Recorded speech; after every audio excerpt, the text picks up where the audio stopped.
C'est un cheval de bataille qu'il chevauche depuis des années. Cet après-midi à l'Assemblée, Jean-Luc Mélenchon l'a de nouveau enfourché. Cette mesure n'est de spoliation pour personne. Elle ne crée pas d'inflation et elle ne crée aucun désordre.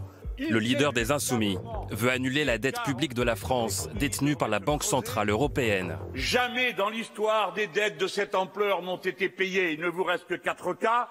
Payer et y consacrer toute votre existence, l'hyperinflation, la banqueroute ou la guerre. Nous ne voulons d'aucune de ces solutions. Il ne nous en reste qu'une, l'annulation. Jean-Luc Mélenchon veut annuler une dette qu'il juge excessive et impayable.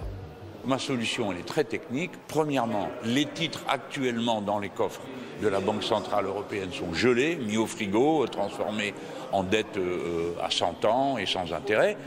Et puis, la Banque centrale continuerait à racheter les titres des dettes des États qui sont aujourd'hui dans les caisses des banques privées et les annulerait à mesure. Et donc, à partir de là, la respiration peut commencer. On peut à nouveau emprunter pour aider l'économie et intervenir dans l'économie.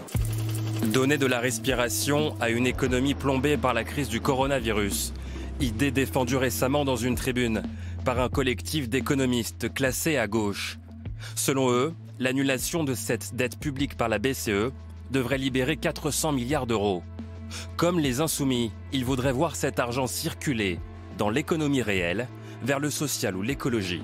D'après un de ses co-signataires, annuler une dette est possible et c'est déjà fait dans l'histoire. Aujourd'hui, l'Allemagne s'y oppose, mais finalement toute la reconstruction de l'Allemagne après la Seconde Guerre mondiale s'est faite notamment à partir de la conférence de Londres en 1953, où l'on a annulé quasiment les 2/3 de la dette publique allemande de l'époque. Bien utilisée, de manière ponctuelle, de manière raisonnable, de manière discutée démocratiquement, les annulations de dettes peuvent être tout à fait utiles pour retrouver un sentier de prospérité et de croissance.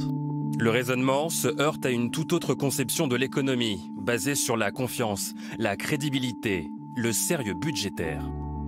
Si vous commencez à expliquer qu'on peut s'endetter sans avoir à rembourser sa dette, là, vous cassez le mécanisme essentiel, le plus vertueux, qui est que quand on s'endette, il faut prendre en considération le fait qu'on aura un jour à rembourser la dette.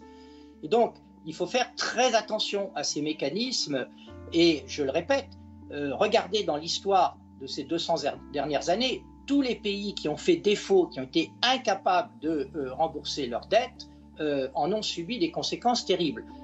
Idée également défendue par le gouvernement, qui vient d'annoncer un déficit à plus de 11% cette année, dont plus de 220 milliards d'euros pour le budget 2020 de l'État. Et une dette publique qui risque de franchir la barre des 115% du PIB. À la sortie de cette crise, il faudra faire des efforts. Le redressement, il sera long et il passera par le désendettement du pays. Casse-tête pour le gouvernement qui devra trouver les moyens socialement acceptables de procéder à ce remboursement.